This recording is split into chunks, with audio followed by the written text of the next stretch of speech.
Hello, I'm Diane Spadola, and the reason that I'm holding this wrench is because I am launching the inaugural session of Thursday afternoon tune-ups.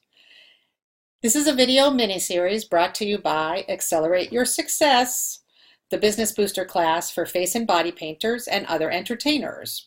I want you to think of it as an informational and inspirational pit stop before your big race, which is the weekend.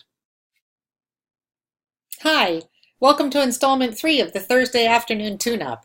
What's the best day of the year for a face painter? Yes, it's the day after Halloween, when we're all sitting on piles and piles of cash and so grateful that it's going to slow down. Now, in a week, we might be regretting that the phone's not ringing and that the emails aren't coming, but in the meantime, we find other things to do and we get some much needed rest. I personally am going on vacation. Can you guess where? Now, while I'm out of the office, I know that there might be slow, but still people may be looking for me. People may be looking for quotes and want to schedule some parties. So I try to kind of stay in plain sight by posting frequently on social media while I'm gone. In some cases, I've arranged for newsletters to go out so that people are still hearing from me and they don't know that I'm away. And most importantly, I trust my answering machine to take care of the calls. Never, ever allow your mailbox to be full. Spend a little bit of extra time thinking about your outgoing message on your answering service before you record it. First of all, include your name.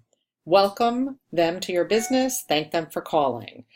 You need to let them know that they have the right number. So please don't just state your number on your outgoing message. That gives the impression that you really don't want to be contacted personally. Secondly, don't use valuable seconds of your outgoing message to tell them that they need to leave a message and how to do so. Everybody pretty much knows these days. Third, promise when you will get back to them, like how many hours, or I will get back to you on the same day, or give them an impression of when you return your calls, like I return my calls between 8 and 10 in the morning. And then you have to really follow through on that promise. If you say you're going to call them back in the same business day, make sure that you do so, which means you have to listen to your messages while you're gone.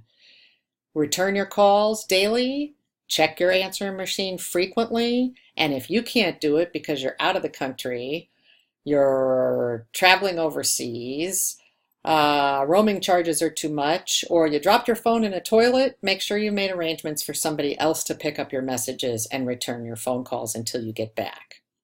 Most importantly, don't refer them to your website at the beginning of your outgoing message. It's very likely that they've already been there, and that's the reason why they're calling you. They want a human connection, so don't tell them to go back to the internet where the cycle just continues and continues and continues.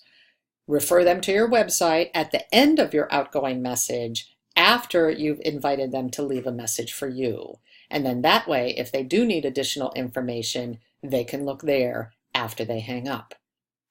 First and then lastly, giving you a lot of information, but when you've returned their phone call, erase their voicemail from your mailbox so that way it will always stay clean and tidy. Have a great time depositing all those checks. Have a fabulous weekend and get some rest. See you next week.